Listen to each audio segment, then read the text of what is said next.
BFM Business, Intégral Placement, l'œil de la presse. Bonjour Cédric. Oh là là, pour marcher gagnant avec une voix un petit peu dantesque, vous avez un sujet... Eh bien, écoutez Cédric, vous le savez, il me plaît d'être contrariant. Alors ce matin, je craignais vraiment d'avoir une voix d'outre-tombe, ça passe presque.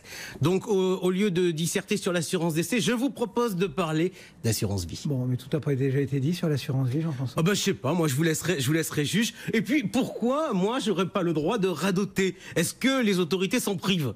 Vous accusez les autorités de radoter. Pire, j'emploie le mot à dessein. Radote celui qui tient des propos décousus témoignant d'un affaiblissement de son esprit, mais radote aussi celui qui rabâche, qui répète toujours la même chose. Eh bien oui, les autorités radotent. Ainsi, il y a quelques jours se tenait la conférence annuelle de l'ACPR, le gendarme de la banque et de l'assurance, et en introduction de l'après-midi qui était consacrée aux pratiques commerciales, eh bien le vice-président de l'ACPR a déclaré « Je profite d'ailleurs de cette tribune pour appeler, cette année encore, les assureurs à la modération dans la fixation des taux de revalorisation de leurs contrats. » Bon, c'est du déjà vu. Pourquoi vous espériez mieux de nos autorités? Oh, je m'étais dit qu'ils allaient se lasser. Non, plus sérieusement, j'avais été très surpris par le discours du même vice-président de la CPR à la Banque de France cette fois, où il nous avait dit deux choses. Un, en moyenne, il nous avait dit que les fonds en euros avaient rapporté 1,9%. Et deux, il nous avait dit, nous sommes contents parce que nous considérons que les assureurs ont bien joué le jeu. Bon. Alors dans le propos, il y avait donc deux surprises. 1,9, c'était bizarre parce que nous, les journalistes à cette époque-là, on disait 1,8% reprenant les chiffres de la Fédération française de l'assurance. Or, 1,9 ou 1,8, c'est pas tout à fait la même chose. Et puis la seconde surprise que j'avais eue à l'époque, c'est que finalement la base des rendements avait été plus faible qu'escompté, et malgré tout les autorités s'en félicitaient. Alors peut-être s'agissait-il d'un simple artifice de communication. On joue de la carotte d'un côté puis du bâton de l'autre. Bon, en gros vous radotez, vous ronchonnez et il n'y a rien de neuf sous le soleil. Le neuf, il faut aller chercher du côté des consommateurs. Jusqu'alors, personne n'osait trop taper sur l'assurance vie et surtout pas les autorités. Et puis voilà que la CLCV, une association de consommateurs, se décide de faire une grande enquête sur l'assurance vie. Qu'est-ce qu'elle nous dit cette enquête? Vous l'avez décortiquée? Oui, je ne vous cache pas, je la connais par cœur, en particulier pour avoir un peu travaillé dessus. Alors j'ai d'ailleurs regardé avec intérêt les avis de mes confrères. Ça va de travail gigantesque à enfonce des portes ouvertes. Donc je vous laisserai juge. On attaque, si vous le voulez bien, avec une question. Vous voulez vous informer sur le cours d'une action, la valeur d'une SICAV, les frais, etc. Cédric, qu'est-ce que vous faites?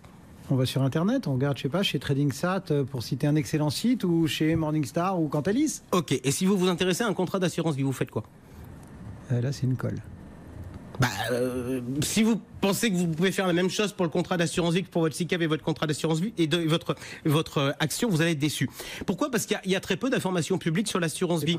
Souvenez-vous, sa fameuse histoire, quand on avait tous ensemble cherché le rendement du contrat Confluence de François Fillon, et que finalement c'est un auditeur qui avait fini par nous le donner parce que le Crédit Agricole vous ne voulez pas nous l'indiquer. D'où une première question, est-ce que ce problème d'information c'est un problème de tuyau ou c'est un problème de manque de transparence délibérée? Et là-dessus, je ne vous le cache pas, l'enquête de la CLCV nous donne un début de réponse. Bon, donc c'est quoi? C'est un manque réel de transparence ou c'est une opacité désuète? Alors, pour faire son enquête, la CLCV a pointé tous les contrats d'assurance vie mis en avant dans les prix organisés par deux magazines patrimoniaux, c'est-à-dire Le Revenu et Mieux Vivre Votre Argent, depuis 2000. Ça fait 18 ans. Alors, bon, ça fait une bonne base. Ça fait une bonne base. Puis surtout, ces produits-là, s'ils avaient été dans des prix, c'est donc qu'ils avaient été mis en avant par les compagnies d'assurance qui avaient accepté de répondre aux journalistes pour participer au prix. Donc, au total, plus d'1 millier de produits recensés. Assureurs et distributeurs ont été contactés avec l'envoi d'un questionnaire, sachant que parallèlement, le président de la CLCV a écrit aux dirigeants des compagnies d'assurance pour leur expliquer leur démarche et donc du coup positionner l'enquête d'un point de vue institutionnel. C'était pas donc un journaliste qui venait embêter les assureurs pour leur poser des questions. C'était une association de consommateurs qui interrogeait la communauté des assureurs. 1000 contrats donc à l'origine. Et à votre avis, combien de réponses? Pour interroger de temps en temps dans ces cadres-là, je dirais 1 sur 2, non? Parce que certains n'ont pas voulu avoir le risque d'image. 232, soit à peine plus de 20%. Aïe. Et dans la plupart des cas, c'est pas de l'oubli. C'est pas le questionnaire qui a été adressé à la mauvaise personne. Non, mais c'est des questionnaires où on répond véritablement et on vous dit, nous ne souhaitons pas vous répondre sur tel produit ou tel autre. On vous dit, les données demandées ne sont pas publiques, non, donc nous ne répondrons pas. Quand on pense que désormais, les banquiers affichent tous leurs grilles tarifaires sur Internet, on se dit que les assureurs en matière d'information sont des brontosaures. Des brontosaures. Pour ceux qui ont répondu vu les 25% là? Qu'est-ce que ça donne? Eh bien écoutez, on découvre que quand un assureur fait un résultat financier de 100 avec l'argent que vous lui avez confié, il vous redonne 55 dans le cas le plus extrême. Je dis le cas le plus extrême et pas le pire. Pourquoi? Parce que le résultat étant obtenu sur la base des répondants, j'imagine que si la majorité de la place a fait le choix de l'opacité, c'est pas pour cacher des résultats mirifiques. Bon, c'est quoi cet indicateur?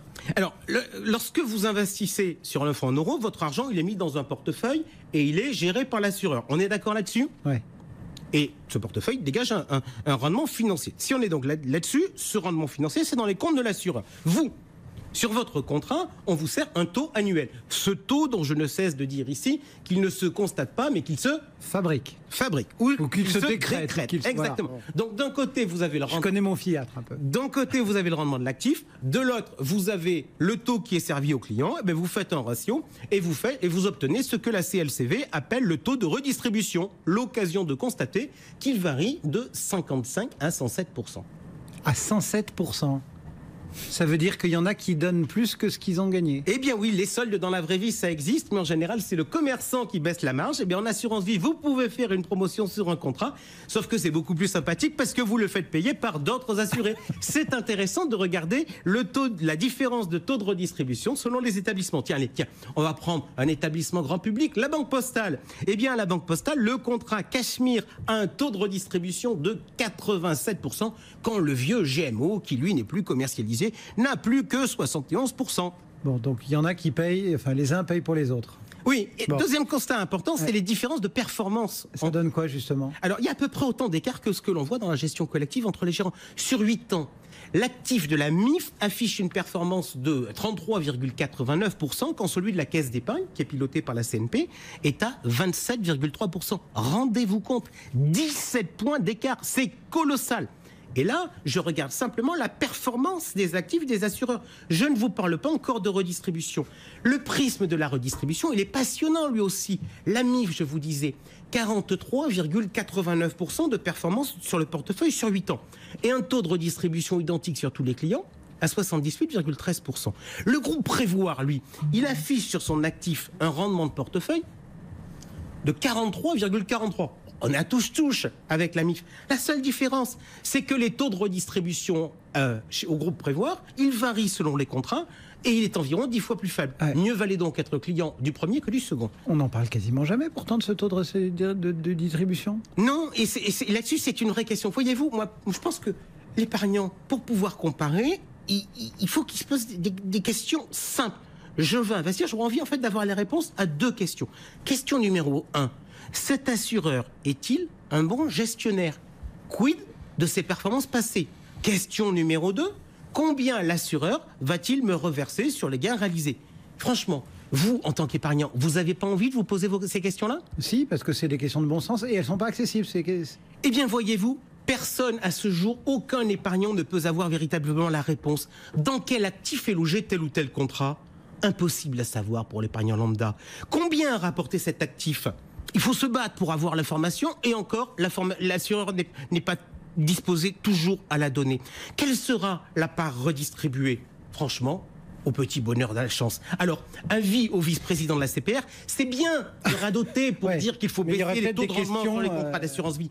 Mais quand on a dans son périmètre la protection des clientèles et qu'une étude constate que les contrats les plus souscrits sont les plus mauvais, il faudrait peut-être commencer par réfléchir à donner des outils aux épargnants pour leur permettre de faire correctement leur marché. Le message est passé. Merci Bernard. Il y a une bonne nouvelle quand même, c'est les réserves qui ont été accumulées là, ces dernières années. Ils vont devoir les redistribuer, ces réserves.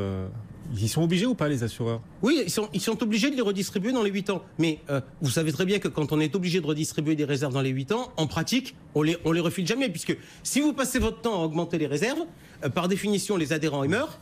Alors que la compagnie d'assurance, elle ne meurt pas. Jean-François Filiat.